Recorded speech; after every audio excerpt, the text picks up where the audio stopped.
Satu. Assalamualaikum Pak Dayat. Waalaikumsalam Pak Rijal. Gimana kabarnya hari ini nih? Alhamdulillah luar biasa. Gimana Pak Rijal? Kabar baik? Alhamdulillah kabar saya juga baik Pak. Ini kayaknya kita udah lama nggak ketemu ya Pak ya? Iya, aduh susah banget nih diketemuin nih Pak Rijal nih. Sibuk banget kayaknya. Ya memang kemarin ada beberapa kegiatan Pak yang tidak bisa saya tinggal. Iya. Lagi sibuk-sibuknya ya Pak ya? Lumayan lah, lagi padat gitu ya Pak. Iya. Tapi alhamdulillah hari ini saya bisa menyempatkan waktu untuk ketemu Pak Dayat. Alhamdulillah. Ya gitu. Kayak Pak Dayat kemarin tuh sempat ngomong ke saya kalau Pak Dayat tuh meminta saya untuk bisa menjadi observer ya dalam kegiatan observasi kelas Pak Dayat, melihat pembelajaran yang Pak Dayat lakukan di kelas gitu ya. Sebagai rekan kerja, ini suatu kehormatan bagi saya Pak. Saya sangat merasa bahagia. Dimana kan di sini kita bisa saling belajar ya Pak. Mungkin nanti juga saya bisa belajar sama Pak Dayat gitu ya. Nah, yang ingin saya beritahukan kepada Dayat adalah nanti untuk tujuan supervisi kita yaitu adalah untuk mengetahui dan juga mengevaluasi pembelajaran yang nanti akan Pak Dayat lakukan di kelas gitu kan. Nah, sebelum nanti saya observasi Pak Dayat di kelas gitu ya. Nah, sekarang saya mau melakukan pra-observasi dulu Pak. Oh iya. Oke ya, yang mana tujuannya ini adalah untuk persiapan awal agar nanti Bapak bisa lebih siap dan juga lebih percaya diri ketika nanti dilakukan observasi di dalam kelas gitu ya. Nah, jadi Pak, pada kegiatan pra-observasi ini ada beberapa pertanyaan yang ingin saya tanyakan kepada Dayat gitu ya. Nah, yang pertama Pak, boleh tolong diberitahu apa tujuan pembelajaran yang ingin Bapak capai nanti pada saat melaksanakan pembelajaran? Oke, saya akan nanti pengennya itu ngambil mata pelajaran di PAS Pak. Nah, untuk tujuan pembelajarannya itu yang pertama siswa itu mengetahui kelainan serta penyakit pada sistem gerak manusia. Nah, setelah itu yang keduanya ini berhubungan juga, yaitu siswa itu mampu menjaga alat gerak manusia itu dari kelainan dan penyakit seperti itu. Berarti ada dua tujuan pembelajaran ya Pak ya. Jadi ada mengetahui dan juga menjaga gitu ya. Oke, berikutnya Pak, bagaimana dengan area pengembangan nih? Bagaimana area pengembangan yang ingin Bapak capai dari pembelajaran Bapak? Iya, untuk area pengembangan saya mungkin lebih ke model pembelajarannya Pak. Itu yang pertama di model pembelajarannya. Tentu yang kedua model pembelajarannya kan juga harus didukung sama media pembelajaran. Jadi emang dua aspek itu yang ingin saya kembangkan karena saya rasa dua hal itu yang menjadi penentu seorang guru bisa kreatif atau tidak gitu. Dan ada satu pendukung lagi yang mungkin tidak lepas dari perhatian saya, yaitu keterampilan mengajar saya Pak.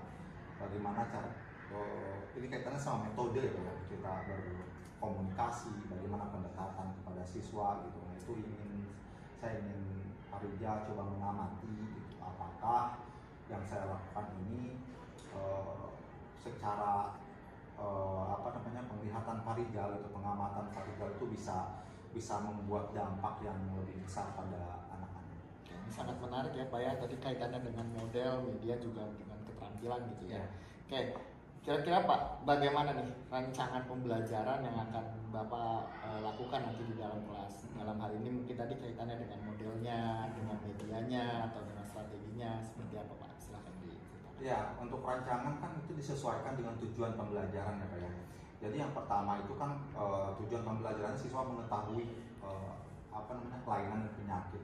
Maka di sini saya akan coba untuk memakai media audiovisual serta juga mungkin siswa kalau misalkan memang waktunya ada dan cukup gitu, secara berkelompok nanti akan melakukan wawancara kepada guru-guru, satu atau dua orang guru selain saya Pak sebagai guru kelasnya gitu, untuk kemudian nanti mereka mendapatkan data apakah ada gitu di sini yang pernah mengalami atau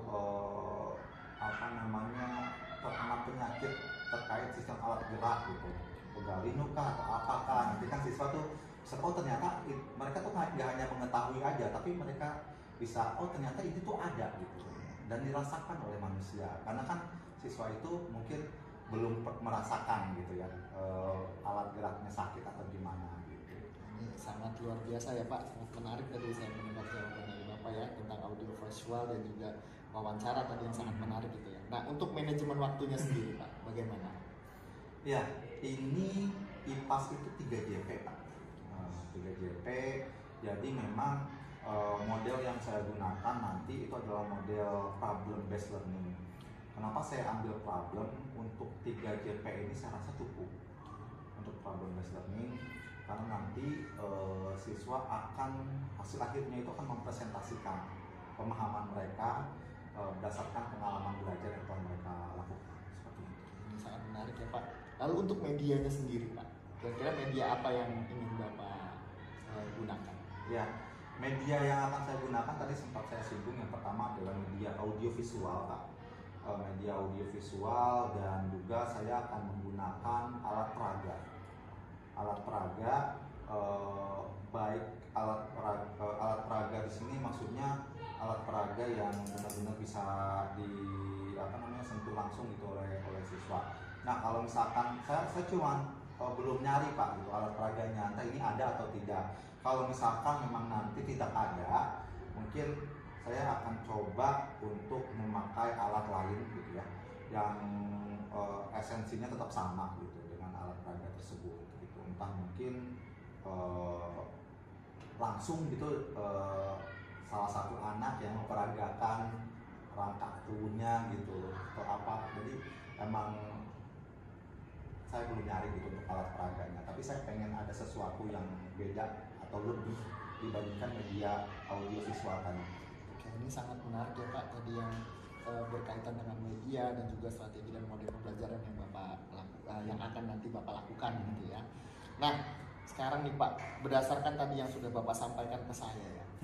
Kalau kita bisa rating nih Pak dari 1 sampai 10. Menurut Bapak pribadi kira-kira di angka berapa Bapak percaya diri strategi ini akan berhasil? Oke. Saya melihat diri saya, walaupun memang pengalaman saya belum banyak gitu ya, tapi saya cukup percaya diri. Saya bisa mungkin menetapkan di angka 7,5 sampai 8. 7,5 sampai 8 ya. Ya. Luar biasa Pak Dayat, sangat percaya diri. Oke, good, bagus sekali Pak Dayat. Nah, untuk waktunya Pak, kapan nih kira-kira Bapak siap untuk saya lakukan observasi di kelas? Saya minggu depan kali Pak. Minggu depan ya. Minggu depan. Tanggal berapa itu Pak? Saya coba cek jadwal dulu. Oke. Hari Selasa kan? Hari Selasa di tanggal sekarang 30. tanggal 30 ya. Untuk jamnya Pak? Untuk jamnya sebentar. Oke. Terus 6 sebentar ya. Oke. Selasa ya 30. Oh maaf Pak, ternyata di hari Senin. Oh di hari Senin. Ya di hari Senin tanggal 29. Ya. Itu jamnya itu pukul 7.40 7.40 sampai 9.25. sampai 9.25 setelah upacara. Oke, baik Pak. Nanti insya Allah saya di Senin tanggal 29 ya, di jam 7.40 sampai 9.25 saya akan membersamai Bapak nanti di kelas ya. Saya mohon izin, nanti saya akan melihat dan juga mungkin nanti saya akan memberikan catatan-catatan gitu ya. Saya akan mencatat nanti peristiwa apa yang di kelas. Lalu setelah itu Pak, saya lakukan observasi di kelas, nanti ada namanya pasca observasi ya. Itu tujuannya nanti untuk kita bisa merefleksikan ya, hasil-hasil catatan saya yang nanti akan saya buat seperti itu. Oke, terakhir Pak, saya mau tanya apa yang Bapak dapat dari percakapan kita di pra observasi ini? Iya, saya merasa lebih siap karena pertanyaan-pertanyaan dari Pak Rijal tadi itu cukup detail ya, sehingga banyak hal-hal yang mungkin tadinya belum saya pikirkan dan ternyata harus saya pikirkan gitu untuk mempersiapkan ini semua. Dan tentu saya merasa sangat senang sekali karena Pak Rijal sudah di tengah kesibukannya gitu meluangkan waktu untuk mengobservasi saya dan ya bisa membersamai saya di kelas nanti gitu, pada hari Senin. Saya sangat senang dan sangat termotivasi. Oke, saya rasa cukup ya Pak Dayat untuk observasi ini. Nanti kita ketemu pada saat observasi di hari Senin ya. Siap. Oke, terima kasih Pak Dayat, tetap semangat ya. Ya, terima kasih juga Pak Ya, Dian. baik.